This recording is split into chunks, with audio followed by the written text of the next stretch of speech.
All right. Feminine, the King of Wands. She is feeling powerful. She is feeling passionate. She is feeling on purpose.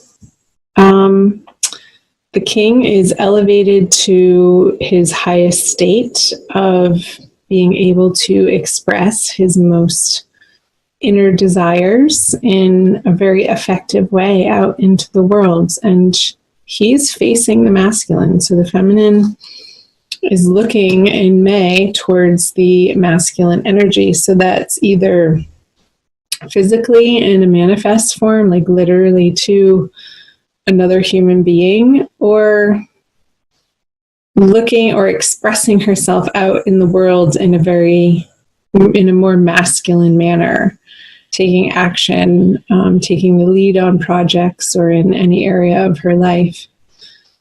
Or she could be in communication with the masculine, being the one to initiate that in the month of May.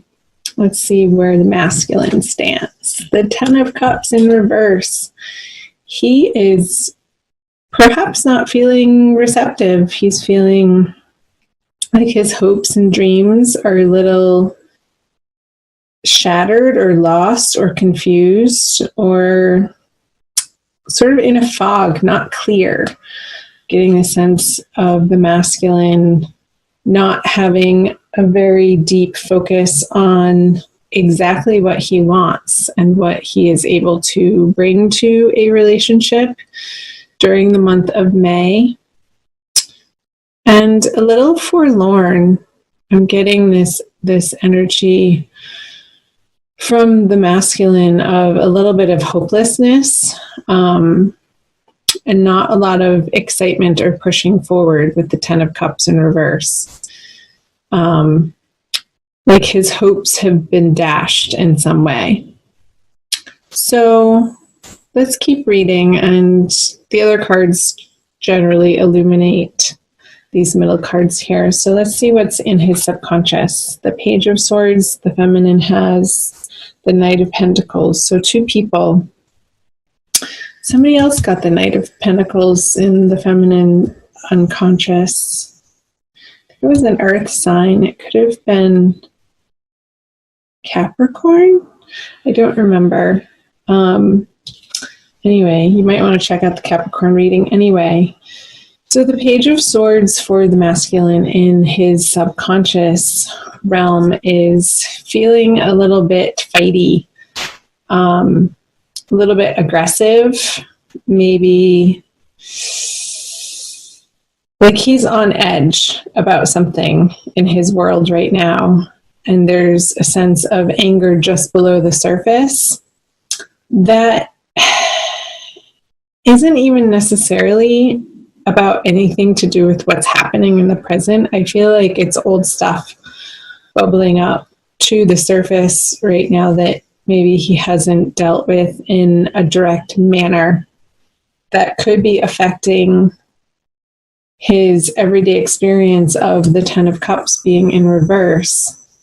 So a little bit of aggression and sharpness with words and just his reactionary state is just right there. Like whoever's around him might feel like they need to walk on eggshells because any little thing can tip him off with the Page of Swords in his subconscious. And sort of feeling this need of not wanting to hold back in his rash communications and just sort of letting it out however it's going to come out, with not much forethought or not a lot of planning or maturity around his communications. And him sort of feeling righteous in taking on that attitude. Pisces masculine. Well, or it's the masculine for the Pisces feminine. So let's move over here to the Knight of Pentacles in the feminine subconscious, what she's not aware of. I'm getting a sense of a little bit of agitation on her end too, but it's not in the thought realm. It's more of feeling like she's on shaky financial ground, or not feeling entirely stable in her career direction, with the Knight of Pentacles in reverse in her subconscious. Like there's some sort of underlying lack mentality in May, it's not forever, that she's wrestling with, but not in a very direct manner. With the King of Wands, it's like she's taking a lot of action and she's blazing forward, but maybe unbeknownst to her, it's from a place of fear or worry or lack, that she doesn't have enough or she can't do it on her own. I was picking up in the other reading that I mentioned, I'm sorry, I can't remember which particular one it was for May, where the horse was upside down and the blackness of it, the shadowy part of it, caught my attention and brought my attention to it, where this earth sign younger male was sort of meddling with her at nighttime, or giving her some communication at night, or appearing in her dreams.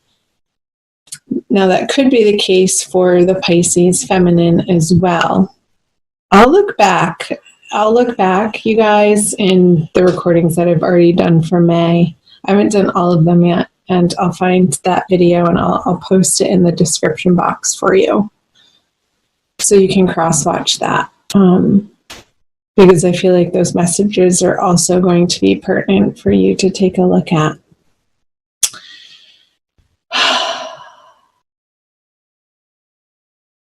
So yeah, I'm just gonna leave it there with the Knight of Pentacles. Something about her, a sense of lack or fear or worry of not making ends meet, and that propelling this action in her everyday world to sort of put a Band-Aid on that, and as a remedy to this, which isn't a bad thing.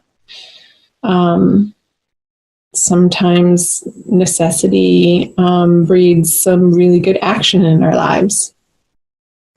So let's see what she has in her conscious energies. The 7 of Swords, and the masculine has the 8 of Wands in reverse, facing away from the feminine. Let's start over here with the feminine. It's like she's wanting to take more of her share, or what's not rightfully hers. And that could be somebody's attention. Like I said, the King of Wands is facing the masculine in this direction, and it's like she's poking at him to give her attention when he's over here sort of just being sad and a little irritable. And I feel like poking the bear is going to have some unnecessary fights be created between the two of you.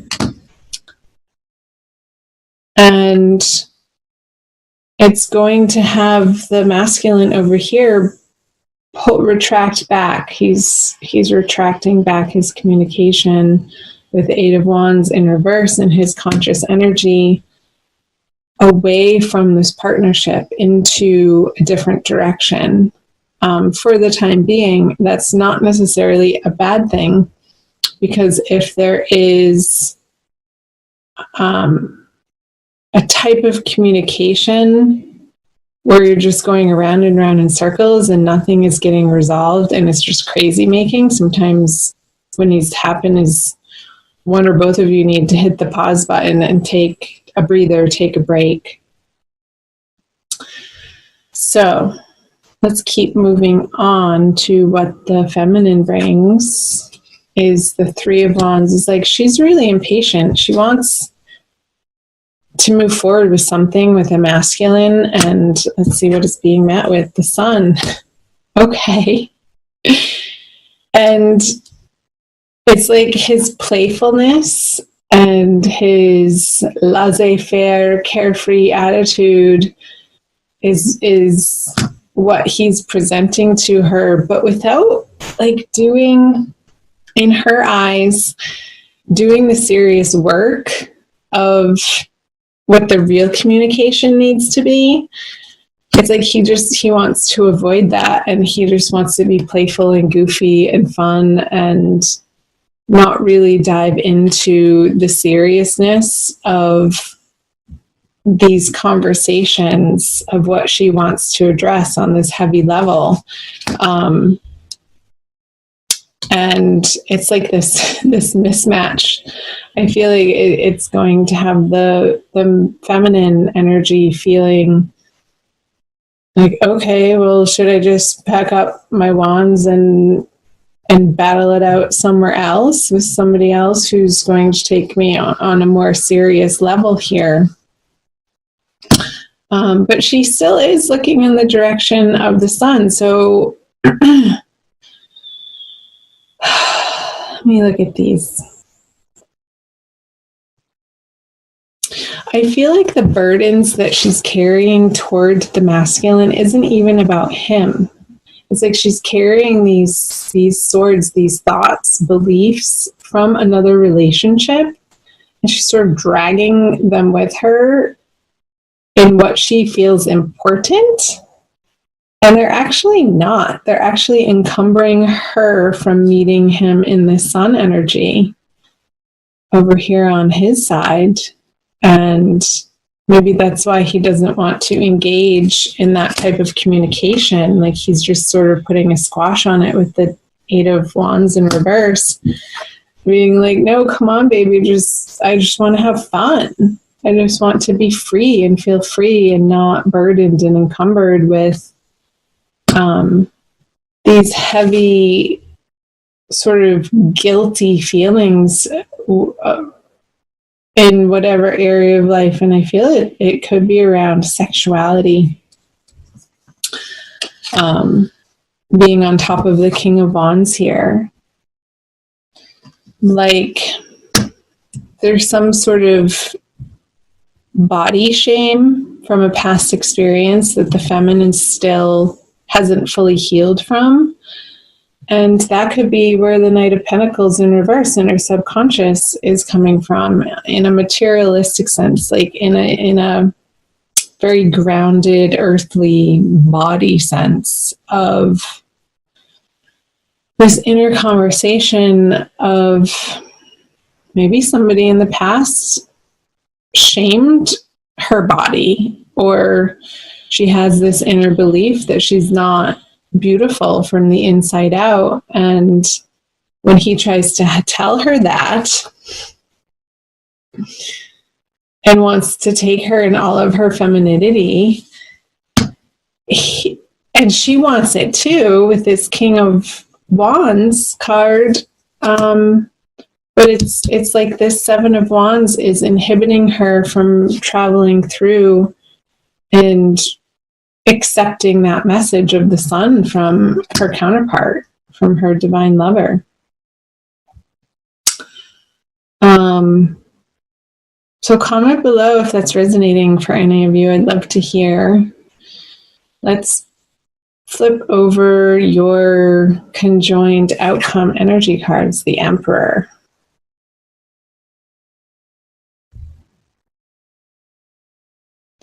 So I feel like you both want a certain amount of structure to the relationship.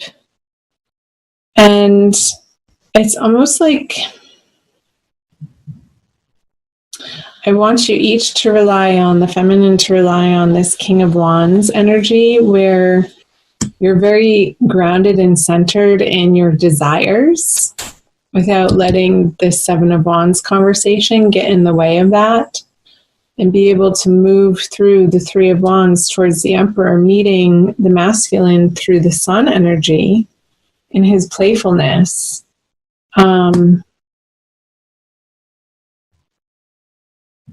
taking this on for yourself, feminine, this 7 of Swords energy, because I feel like it doesn't have to do with your current partnership, your current relationship, your current partner.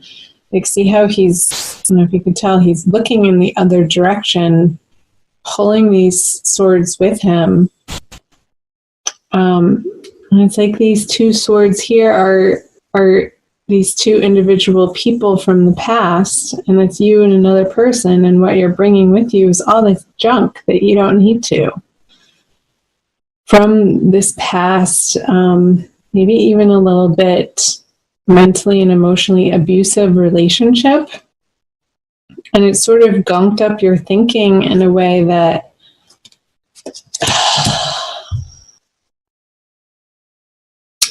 is preventing you from having as much fun as you could with your masculine counterpart, and creating this new structure for the both of you that feels really solid and dependable and reliable, and something that you both can use as a foundation to expand and grow into other areas of your life from.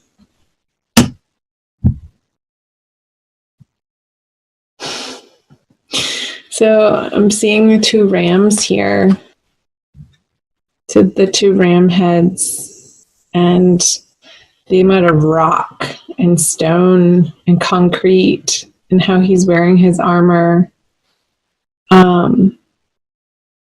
It's like this stubbornness with each other this month, and you each putting your head down towards each other. And you know how rams sort of back away from each other, put their head down, and then charge and just totally smash into each other with their horns. I just got that image between the two of you. But it's almost like when that happens, a spark is created, and it dissipates some of the energy because you're putting it in a certain direction. And there's like this dust that's created, and something else comes of it that creates this cloud of smoke that can go up from the two of you. And each of you are bringing your own different mixture of elements to that alchemical combination. And it can create weather. It can actually create clouds in the sky that produce rain and snow and sleet and lightning, and all of these different possibilities together. And then I just got, when the two of you put your heads together without clashing, and you come into owning your individual power together, and you sit on your throne as one solid unit, you get to crown yourself as the emperor of your relationship, the emperor of your communication, the master who is in control of what he or she is co-creating with another. And coming from that very, very, very internal, powerful place.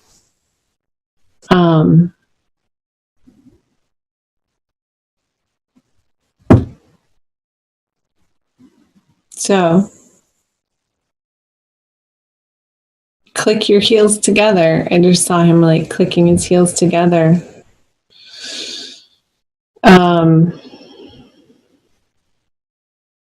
Wear red this month, Pisces. I'm seeing all of this red, the red shoes, hat, the cape, another cape, another cape. The baby doesn't even have it on him. He's waving it as a flag. This person's wearing red. The children's wearing red. He has red boots. All this red. He has a red cape on too. So something to do with your root chakra and grounding that out in the month of May.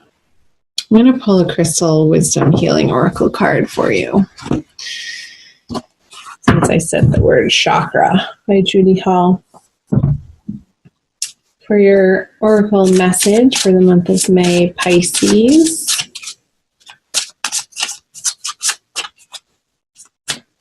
So conversations could be a little heated.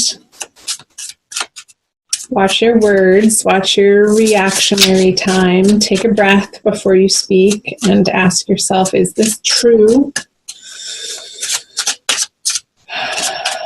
in this moment, or is it triggering something for me? And if it's triggering something for you, then own that. Take responsibility for your triggers. Without pointing the finger at the other person. Be like, wow, that, whatever you just said right there, I know you didn't mean it in that way, but it brought this up for me. And that is authentic, honest, raw communication, where the other can then choose to meet you in their authentic way. But you have to start with yourself first, Pisces. And take on some nonviolent communication. Maybe get yourself in a workshop or a class. Whoa, I don't even know if I know how to say that. Rhodochrosite. Any of you have heard of that? Chime in down below. It looks like watermelon almost. Number 45. And I will read to you from the book, The Heart Reviver. Rhodochrosite teaches the heart to assimilate painful feelings without shutting down. Ha! That's what I was just saying when I was shuffling about being triggered, and keeping your communication open through those triggers without blaming. Dissolving denial and identifying ongoing detrimental patterns. It offers compassion, compassionate love, and forgiveness. You face the truth with loving awareness. Self-understanding. Deep down, you feel alienated, unloved, or unappreciated. A history of sexual or emotional abuse creates dis-ease. What was I saying here? And something about the body, in the body, for the feminine. Or you may have misused or feared your sexual power in the past. You may be repressing something you do not want to face. Irrational fears and paranoia and unacceptable emotions need to be acknowledged and transformed. I was definitely picking up that owning your sexual energy, feminine, in a more healthy, grounded, alive, empowered way. So healing some shame in May, I feel like is on the docket for you. Divination, time for a change of viewpoint. Begin to seek the gifts in your experiences rather than seeing the negative effects. Check out whether what you were taught in childhood is still relevant to the person you are today. And your healing insight for the month of May is releasing resentment from your heart creates well-being.